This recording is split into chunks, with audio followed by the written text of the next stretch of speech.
Hi, in this video I'm going to show you how to use if formula in Excel. Using the if condition in Excel automates decision making in your data analysis, enabling dynamic responses based on specific conditions. So let's start the video. Open your Excel spreadsheet.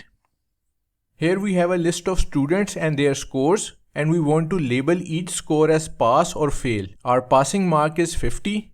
So click on the cell where you want this pass or fail status to appear. It's D2. Now type the following formula is equal to sign if bracket. Click on the cell which contains percentage. It's C2 greater than or equal to 50.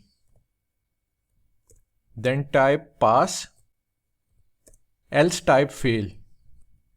This formula checks if the score in C2 is 50 or more. If it is, then it will return pass, otherwise it will return fail. Now hit the enter button.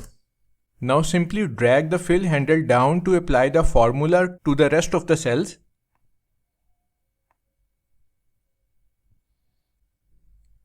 As you can see, each score is now labeled correctly. So that's how to use if formula in Excel. Thanks for watching.